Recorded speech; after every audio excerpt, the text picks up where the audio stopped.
성부와 성자와 성령의 이름으로 말씀을 드립니다. 네. 오늘 우리는 모든 성인의 날로 성찬을 봉헌하고 있습니다. 우리는 이제 모든 성인의 날 이렇게 표현합니다만 우리 이웃 교회인 천주교에서는 성녀의 날 이렇게 또 표현하더라고요. 그게 이제 11월 1일이 모든 성인의 날이 됩니다. 성인, 성녀의 날. 31일은 무슨 날이죠? 할로윈. 할로윈, 모든 성인, 성녀의 날. 그리고 11월 2일 날은 무슨 날일까요? 모든 별세자의 날입니다. 이게 다 이게 죽음과 관련된 이제 어떻게 죽음을 기억할 거냐. 그래서 앞서 제가 말씀드린 것처럼 11월 달은 우리 그리스도인들에게 한 해를 이렇게 정리하는, 우리 삶을 이렇게 정리하는 시간이 됩니다. 성인이란 말을 사용하는 교회는 우리 성공회가 있고요. 앞서 말씀드린 천주교가 있고 정교회도 이렇게 성인이란 말을 씁니다. 그리고 나머지 우리가 흔히 말하는 개신교회들은 아마 성인이란 말을 쓰지 않습니다. 일반적으로 이제 거기서 고백하는 것은 우리 인간이란 죄가 많은 존재들인데 우리가 어떻게 성인이 될 수 있느냐. 그래서 이제 성인 언급하는 부분에 대해서 약간 거리감을 갖고 또 경계를 하지요. 어떻게 보면 자칫 인간을 성인으로 이렇게 추앙을 하고 하게 되면 그게 우상시될 가능성이 크기 때문에 이제 종교 개혁을 거치면서 우리 흔히 얘기하는 이제 개신교들은 성인이란 말을 잘 쓰지 않습니다. 근데 저는 이제 그런 현상을 보면서 저도 이제 개신교에 있다가 이제 성공회에 온 사람이기 때문에 근데 그런 모습을 보면서 저는 떠오르는 이제 속담이 하나 있어요. 구더기 무서워서 장 못 담근다 이런. 왜냐하면 저도 이렇게 예수님을 가까이 하면 할수록 느끼는 것은 예수님이 우리에게 어떤 초대를 하시냐, 결국 핵심은 그런 겁니다. 너도 나처럼 한번 살아봐라 이런 거 아니겠습니까? 너도 나처럼 살아봐라. 근데 예수님은 우리가 고백할 때 하느님의 아들이잖아요. 하느님의 아들.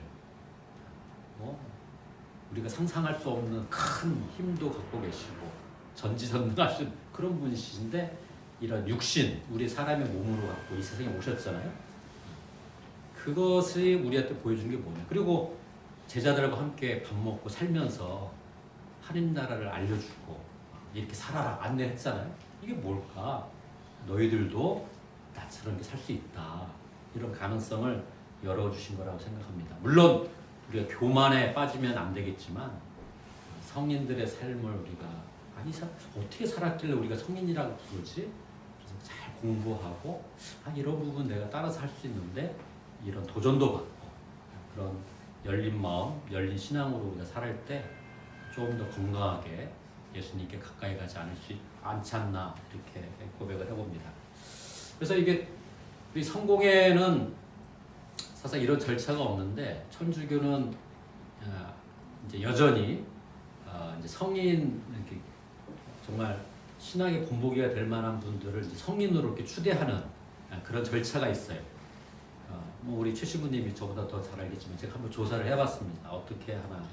세 가지 과정을 통해서 이분은 성인으로 우리가 기억을 하자, 받아들이자 이렇게 하는 과정을 봤는데요. 그래서 이 세 가지 과정을 밟으면서 하느님의 종 이런 호칭도 받고 가경자 이런 호칭도 받고 복자 이런 호칭도 받으면서 이제 결국은 성인의 그 단계까지 올라가게 되는데 이게 뭐 그렇게 쉽게 이루어지는 게 아닌 것 같아요. 내가 뭐 부르고 싶다 해서 되는 게 아니라 그 과정이 있어요. 그래서 처음에는 그 추천하는 그 신앙인이 속해 있는 교구에서 쭉 심사를 하는 겁니다. 저 사람은 어디서 태어났지? 어떻게 신앙생활을 했지? 도대체 뭐 때문에 우리가 성인으로 받아들이려고 할까? 이런 조사를 하는 단계가 이제 교구 단계가 있고 거기서 이제 통과가 되면 우리가 잘 아는 로마 교황청으로 보내지는 겁니다. 그 로마 교황청에서 또 심사하는 단계가 있고 시복심사, 시성심사 이렇게 해서 한 4단계를 거쳐야만이 성인이라는 호칭을 가지고 이렇게 부르게 된다고 합니다. 그래서 이제 우리 한반도에 살았던 분들도 지금 이런 과정에 있는 분들이 있어요. 제가 좀 퀴즈를 한번 내볼까 합니다. 이제 우리 천주교에서 이제 제가 우리 천주교라 어쨌든 같은 교회니까 그죠? 우리 이웃 교회 천주교에서 좀 유명하신 주교님이 있어요. 누굴까요? 김대건 신부님 어쨌든 첫 한인 아마 사제죠, 그죠? 유명하죠. 또 최근에 김수환 주교님, 김수환 주교님도 이 성인 심사 과정을 밟고 있더라고요. 이렇게 알아보니까 모르셨죠? 저도 이거 조사하면서 알게 됐어요. 근데 이제 지금 어느 단계까지 이루어졌냐면 교구에서 자료를 수집하고 김수환 주교님을 옆에서 지켜봤던 사람들이 증언을 듣고 뭐 이런 과정이 있어서 그 단계를 거의 끝내고 이제 로마로 이제 보내려고 하는 단계에 있더라고요. 그래서 지금 김수환 주교님한테 붙이는 호칭은 아까 제가 몇 가지 있었잖아요. 하느님의 종, 가경자, 복자 이렇게 얘기를 했잖아요. 보니까 하느님의 종이라는 호칭이 부여가 됐더라고요. 그래서 우리가 좀 상식적으로 알고 있어야 나중에 천주교인들 만날 때도 야 김수환 주교이 하느님의 종으로 이렇게 호칭을 한 다음에 이렇게 얘기를 할 수가 있겠죠. 근데 이제 전에도 제가 말씀드렸지만 이제 천주교 역사, 특히 박해받았을 때 역사는 천주교만의 역사가 아니다. 그거는 이제 한반도의 교회 역사다. 제가 전에 강조했습니다만 그때 많은 분들이 박해를 받았잖아요. 그래서 돌아가셨잖아요. 이분들에 대한 또 역시 이런 과정들이 있어요. 과정들이. 그래서 제가 조사를 해보니까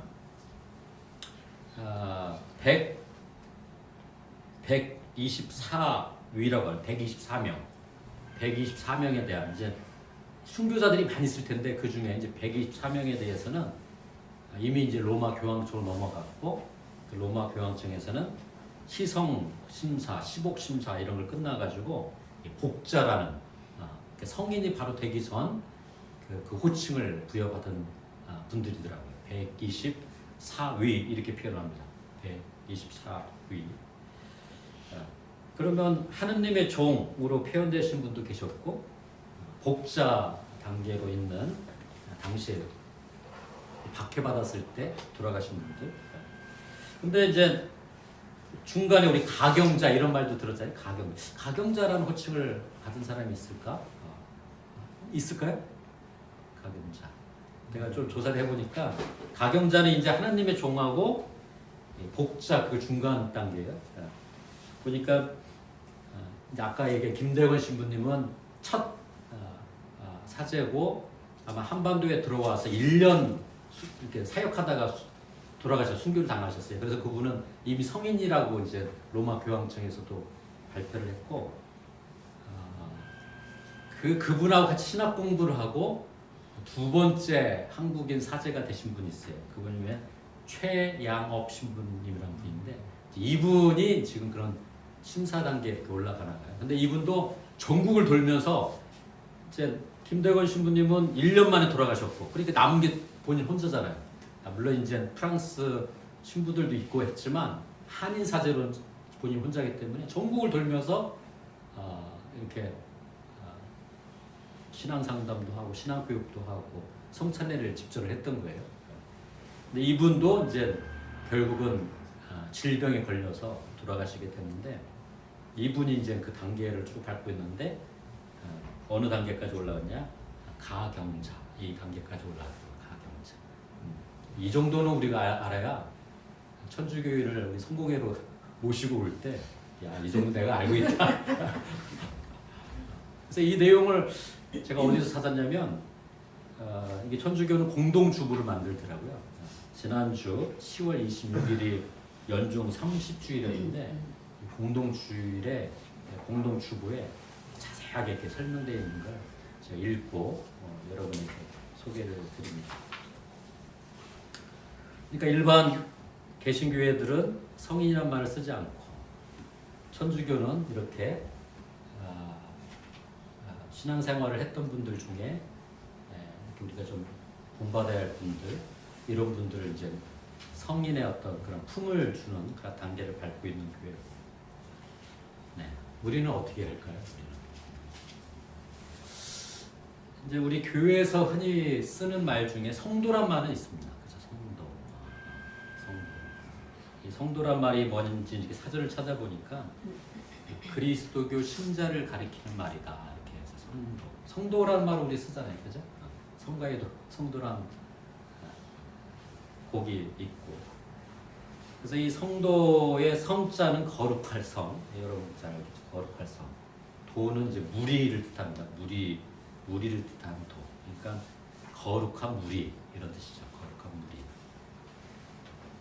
하느님의 뜻을 쫓는 거룩한 무리. 이게 성도입니다. 헬라어의 하기오스의 복수형인 하기오이에서 이렇게 그걸 그대로 번역하니까 성도로 번역을 했다 이렇게 얘기를 합니다. 오늘 모든 성인의 날을 맞이하면서 성인들을 떠올릴 수 있죠. 그런데 이제 내가 그런 성인과 내가 똑같은 삶을 살지는 못하지. 내가 이렇게 나약한데 이렇게 우리는 고백을 합니다. 그럼에도 우리가 성도의 삶을 살 수 있지 않는가. 성도의 삶, 거룩한 우리의 삶을 우리가 살 수 있지 않는가. 이런 질문을 오늘 이렇게 저 자신을 비롯해서 여러분께 던져봅니다. 성도의 삶. 우리는 저마다 세례를 받으면서 새로운 이름을 부여받지 않습니까? 저는 요아킴이라는 세례명을 받았어요. 요아킴. 우리 정바울의 형제님은 바오로 아버님이 썼던 세례명 그대로 이어받았고 성인의 이름을 부여받은 거죠. 그 뜻은 뭡니까? 그냥 부르기 좋으니까 부른다. 이제 히야신타는 잘 모르겠어요. 히야신타가 어떤 인물이었는지. 근데 잘 아시죠? 그러니까 그렇게 하신 거겠죠. 그러니까 부여받은 성인처럼 살고자 그런 의향을 갖고 그런 이름을 부여받았다고 저는 생각을 합니다. 우리 솔로몬 회장님 어떻게 솔로몬처럼 뭔가 좀 비슷한 부분이 생긴 것 같습니까? 전혀.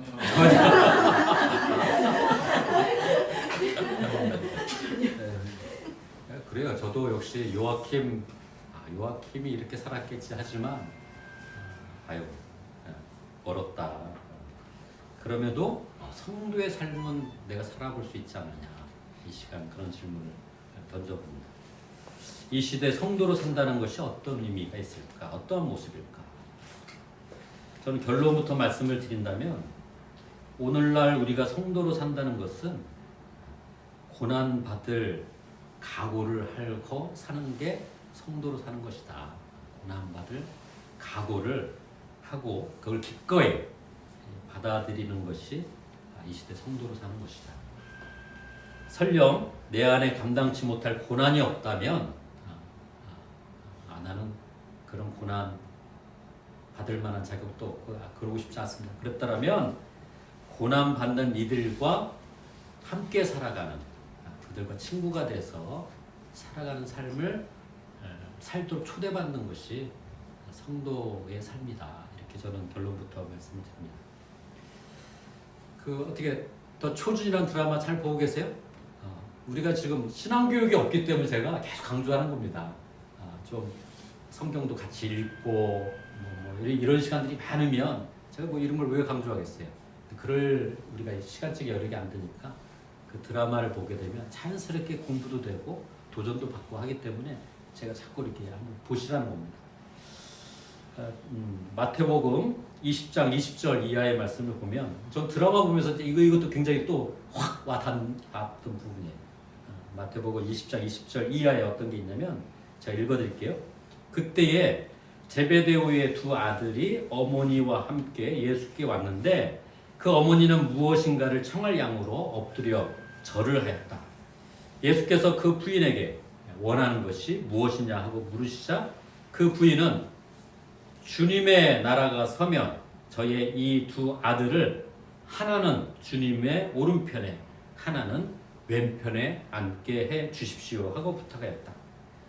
그래서 예수께서 그 형제들에게 너희가 청하는 것이 무엇인지 알고 있느냐? 내가 마시게 될 잔을 너희도 마실 수 있느냐 하고 물으셨다.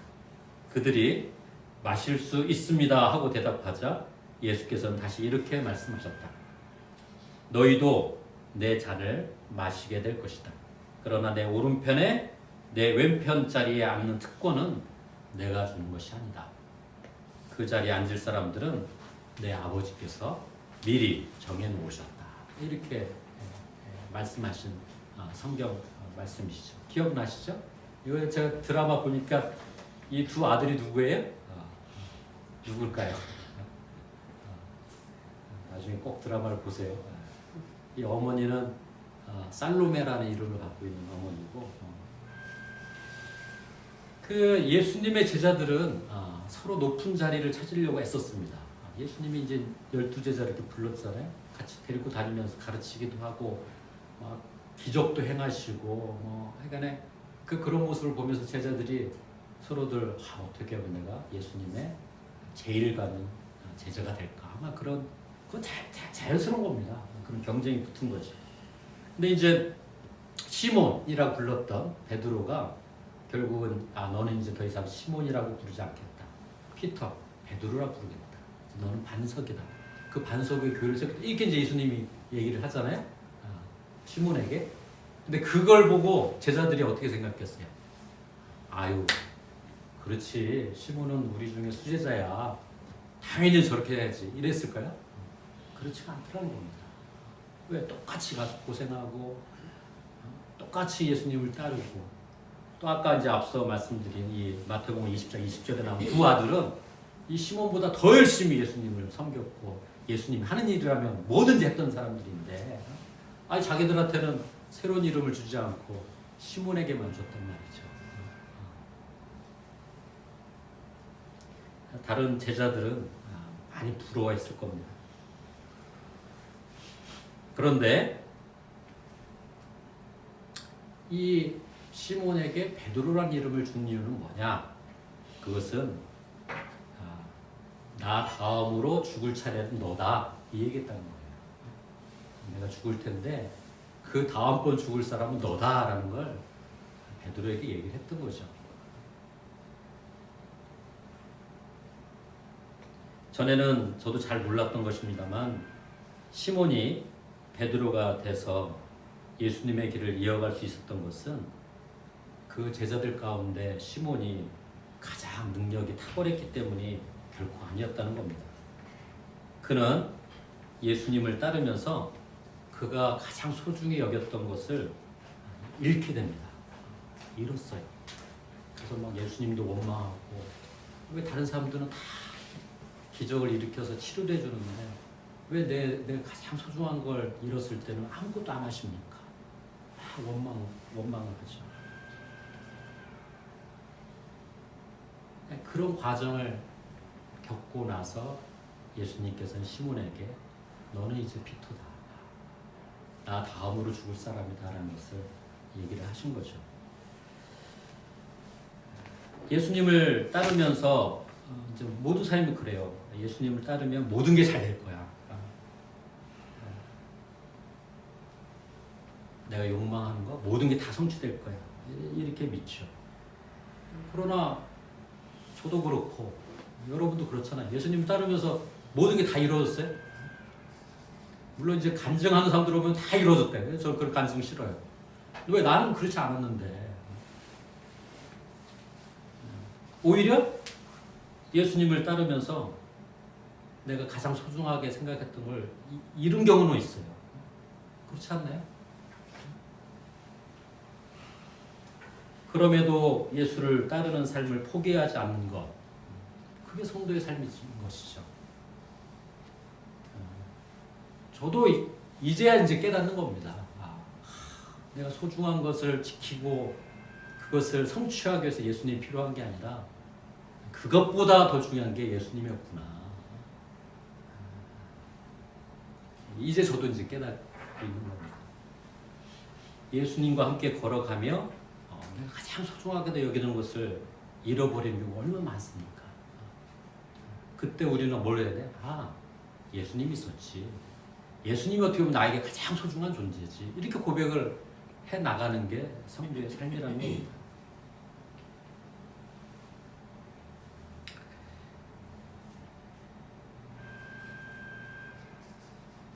만약 이제 앞서 이제 결론부터 말씀드렸는데 나는 소중한 걸 잃어버린 적이 없어. 그렇게 고백을 하실 수 있다라면 그럼 이제 주님은 그 존재에게는 어떤 초대를 하시냐면 너의 눈을 들어서 예수님이 관심 갖고 있는 존재들을 향해 너의 마음을 쏟아라 이렇게 초대하는 건지도 모릅니다. 제 인생에 있어서 미얀마하고 남다른 연이 있어요. 제가 처음 미얀마를 방문한 거는 2008년입니다. 2008년. 그때 막 사이클론, 우린 태풍이라고 하지만 그쪽 동남아시아에서는 사이클론이라고 해요. 막 사이클론이 그냥 미얀마 전역을 다 휩쓸고 지나갔을 때 그때 당시 주교님이 야 이거 이래저래 돈도 좀 챙기고 같이 가자 해서 이제 따라갑니다. 따라갔더니 그 미얀마 성공회 광부장님이 저희를 딱 보더니 저희도 이제 얼마나 도와줄까요? 딱 저희 주교님이 얘기했더니 그렇게 말씀하지 마시고 제가 아끼는 4사람의 젊은이가 있는데 이 4사람을 한국에 좀 데려가 주십시오. 이 사람들을 교육시켜 주십시오. 이걸 제안하시더라고요. 그러니까 뭐 우리는 그냥 한번 방문해서 모아진 기금 딱 전달하면 그걸로 미션 끝인데 4사람을 보내겠다고 하니까 아이고 이거 그때부터 막 바빠지는 거예요. 왜냐면 와서 한글 교육시켜야죠. 또 그 교육 끝나면 학위 과정으로 들어가야죠. 근데 뭐 한 번 도와주는 거는 딱 한 번 모으면 그만이지만 수업료 어떻게 다 할까? 생활비 어떻게 할 겁니까? 어떤 사람은 3년, 어떤 사람은 4년. 이제 제가 지난번 태국 가서 만났던 그 나노카타는 여기서 석사기까지 다 한 사람이거든요. 고등학교 졸업하고 와서. 그게 쉽지 않은 일입니다. 사람을 키운다는 게. 이제 그게 연이 돼서 이제 미얀마를 종종 가게 됐는데, 그래서 이제 미얀마 곳곳을 돌아다닐 수 있어요. 지방까지. 쉬운 일은 아닌데, 그래도 성공의 교인 중에 차가 있는 사람이 있어서 또 관광, 이제 정부에 이렇게 등록되어 있는 그런 관광 안내증을 갖고 있는 사람이 있어서 그 사람 따라서 다니는데, 제가 시골에 다니면서 딱 목격하는 순간 제가 무릎을 탁 쳤어요. 이래서 주님께서 미얀마를 보게 하셨구나. 그때 당시 제가 하는 사역이 남과 북의 어떤 이렇게 인도적 지원 사업, 교류 관련된 사업이었는데 제가 미얀마 지방을 곳곳을 다니면서 탁 제가 무릎을 탁 치면 주님께서 이래서 이곳에 보내셨구나 하는 느낌. 뭐냐면 제가 이렇게 남북 교류는 하지만 만나는 사람이라고 해봤자 북한 고위직 공무원들을 만나는 거거든요. 정말 그 민중들을 만날 수는 없는 거죠. 근데 저도 늘상 고민하고 배운 건 뭐냐면, 분단 전에 북쪽에 성공회 교회가 많았대. 1945년 그 즈음에 보면 한 70개 성공회 교회가 있었는데 50개가 황해도 위쪽에 있었고 20개가 이제 이쪽 남쪽에 있었던 거예요. 그러면 50개가 그쪽에 있었다는 거는 더 많은 신자들이 거기 있었다는 거 아니겠어요? 근데 그런 사람들 만날 길이 없는 거예요. 길이 없는 거예요. 근데 미얀마 지역을 다니면서 이제 그 당시에 미얀마 사회주의 국가 아니에요. 사회주의 국가. 군인들이 통치하는. 이분들도 이렇게 살고 있겠구나. 근데 거기서 다 대대손손 신앙을 이어가고 있더라는 거예요. 대대손손. 그러면 북쪽에 있었던 성공의 교인들도 물론 시대가 바뀌었으니까 뭐 신앙을 잃어버린 사람도 있고 나는 안 따라가 이럴 수도 있겠지만 그렇지가 않을 것이다. 않을 것이다. 왜? 내가 가장 소중하다고 생각하는 게 예수님인데 그 자녀에게 그걸 전달 안 하고 죽겠어요? 그래서 이제 미얀마를 보게 한 이유를 알게 됐죠. 근데 거기서 만난 청년들하고 대화를 하다 보니까 자기들이 뭐 이렇게 예수님을 알아서 그리스도인이 된 게 아니라 나의 할아버지가 그리스도였기 때문에 나는 그리스도입니다. 나의 부모가 그리스도이기 때문에 나는 그리스도입니다. 이런 고백을 하고 있는 거예요. 근데 야 그러면 그리스도인으로 살지 마. 그냥 저 큰 도시 나가서 살아. 그런데 어떻게 그럴 수 있어요. 부모님들이 살아왔던 인생인데 이러면 살고 있는 거예요. 근데 거기서 그리스도인으로 산다는 건 뭐냐면 제약을 갖고 살아야 한다는 거예요. 대학을 졸업하지만 공무원이 될 수가 없어요. 왜? 불교 국가이기 때문에 공무원은 적어도 불자가 되는 거예요. 신분이 다 이렇게 있는 거죠. 그러니까 공부 열심히 해도 국가에서 지정하는 그런 자리에는 갈 수가 없는 겁니다. 그럼에도 불구하고 난 그리스도를 사는 거죠. 그럼 이제 북쪽에 있는 사람들은 어떨까? 그래서 제가 이렇게 그 당시에 이렇게 지금은 조금 변했을 거예요. 근데 그 당시에 이렇게 북한에 대한 공부를 하다 보니까 여러분도 다 아시는 바입니다. 북한에는 계급이 있어요. 계급이 집에 엘리트 계급이 있지만 그 엘리트 계급을 포함해서 그 크게 한 3개의 계층으로 나눕니다. 첫 번째 계층이 뭐냐면 기본 계급, 기본 계급이라 핵심 군중이라 표현하는 이거는 뭐냐면 뭐 옛날 김일성이나 김정일이나 이 북조선을 이렇게 세울 때 공헌한 사람들 그리고 그 자녀들 이런 계급이 있는 거예요. 이 사람들은 정부가 다 알아서 해줍니다. 너 유치원은 여기 가라. 유치원 졸업하면 초등학교는 여기 가라. 김일성 대학 졸업하면 뭘 해라. 다 알려줍니다. 주로 다 평양 근처에 살고 평양 안에 살고. 그리고 우리가 이제 텔레비에서 막 북한 무슨 뭐 이렇게 뭐 하는 행사들 보면 다 그 평양 사람들이 모여 사는 거예요. 신분이 좋은 거죠. 근데 이제 두 번째 계급이 뭐냐면 기본 군중이라고 했어요. 기본 군중. 동료 계급이라고 하는데 이 사람들은 이렇게 첫 번째 계급들이 이끌어오면 순수히 따라올 사람들. 순수히 따라올 사람. 이 사람들이 이제 지방에 살지만 지방의 어떤 뭐 하위 관료를 시킨다든지 이렇게 전문직을 주는 거죠. 근데 이제 세 번째 계급이 뭐냐면 적대 계급이 있습니다. 적대 계급. 적대 계급은 누구냐면 옛날에 지주였던 사람의 자녀들. 지주였던 사람. 지주였던 사람들이 많이 내려왔죠. 다 월남에서 내려왔습니다. 그러나 못 내려온 사람도 있을 거 아니에요. 할아버지가 지주였으니까 이제 이 사람 적대 계급 분류돼 가지고 이 사람들은 공무원 될 수가 없어요. 좋은 자리에 될 수 없어요. 근데 그 적대 계급에 누가 또 들어가냐면 그리스도인. 찾아보니까 우리 할아버지가 그리스도인이었네. 나는 적대 계급인 거예요.